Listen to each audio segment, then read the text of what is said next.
Good evening, visitors. Welcome to the Australian War Memorial's last post ceremony. My name is Craig Burrell, and joining us today from the Royal Australian Air Force is Flying Officer Gregory Young. We warmly welcome the family of Private Ernest James Ewen, whose story will be told shortly. We welcome the veterans who have served, those that are still serving, and the families that love and support them. We acknowledge the members of RSL and Services Clubs Association, RSL Victoria, and RSL Queensland who are watching the broadcast of this ceremony across Australia. During this evening's ceremony, wreaths will be laid at the base of the pool of reflection by family and visitors to the memorial.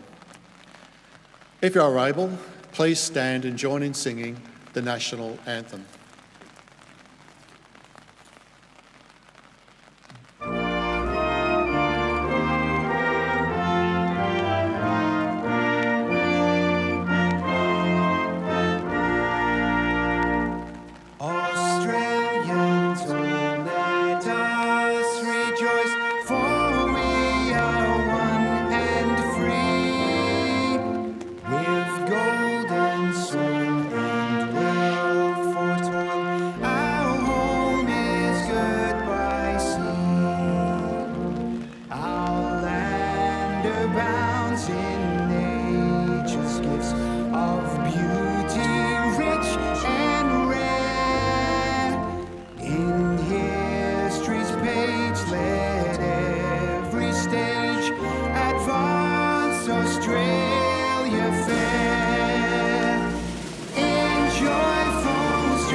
The Australian War Memorial was the vision of Charles Bean, Australia's First World War official historian.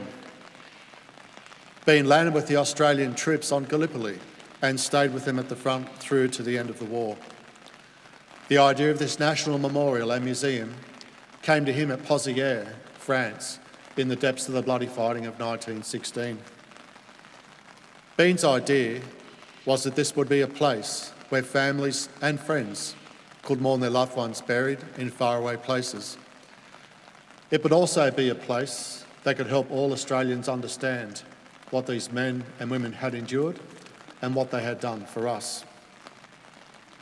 Bean's vision, to which we remain true, is best expressed as inscribed in the entrance to the memorial's galleries.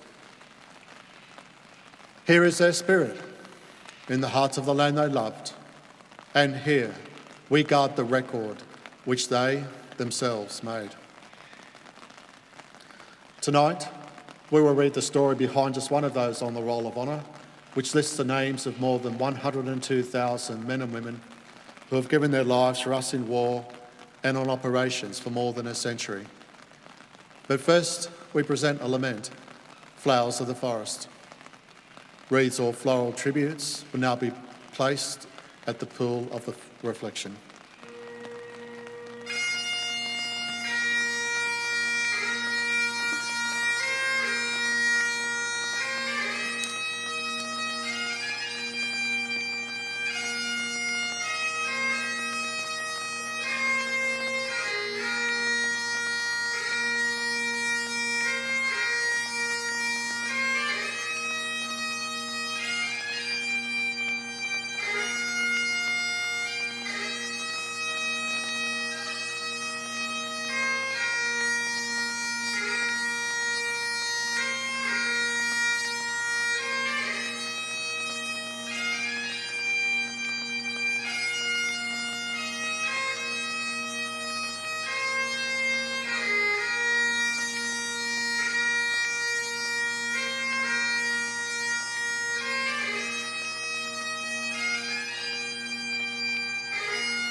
Today we remember and pay tribute to Private Ernest James Ewen.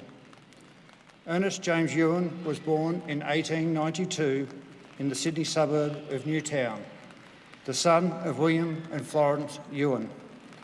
The Ewen family moved north of Sydney Harbour to Greenwich when Ernest was a child. He grew up here, attended school at Crow's Nest, and after leaving school became a storeman and packer in Greenwich. Ernest Ewen enlisted in the Australian Imperial Forces in September 1916. He undertook a brief period of training before embarking on the transport ship Argyllshire at the end of October. In January 1917, he disembarked at Plymouth and travelled to the Army camps on Salisbury Plain to continue training. At the end of March, he sailed to France and the fighting on the Western Front. Towards the end of April, he joined the 24th Battalion. Earlier in the year, German forces had conducted a strategic withdrawal to a strongly held position known as the Hindenburg Line. Before Ewen arrived in France, Australian units had been involved in a failed assault on the occupied French village of Bullecourt, northeast of Amiens. In May, Allied commanders again sought to capture the village. The second attack on Bullecourt began on the 3rd of May 1917 and ran for 2 weeks.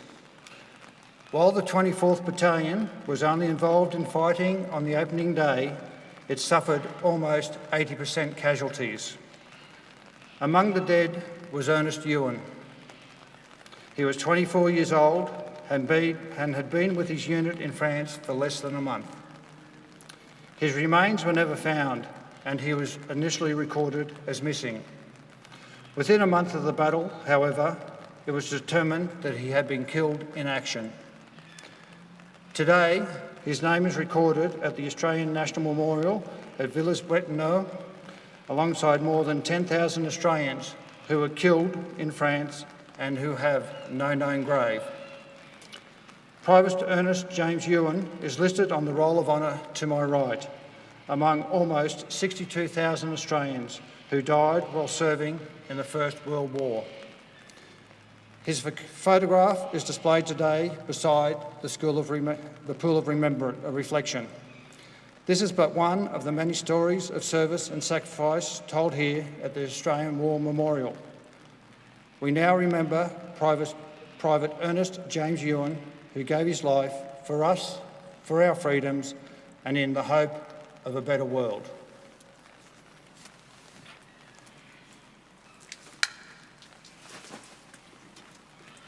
Please stand for the ode and the sounding of the last post.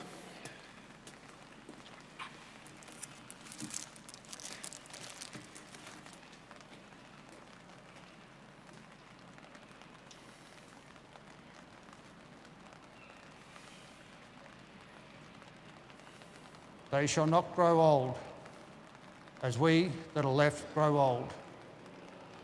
Age shall not weary them, nor the years condemn.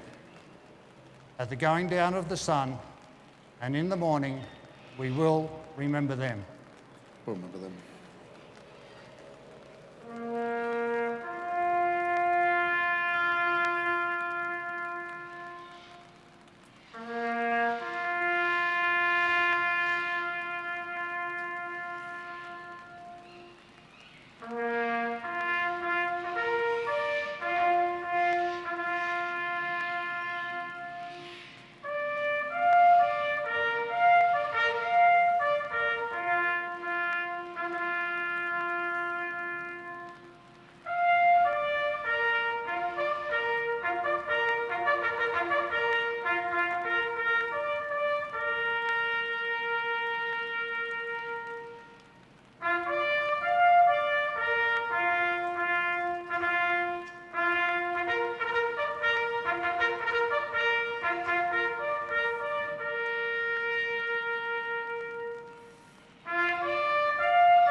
lest we forget.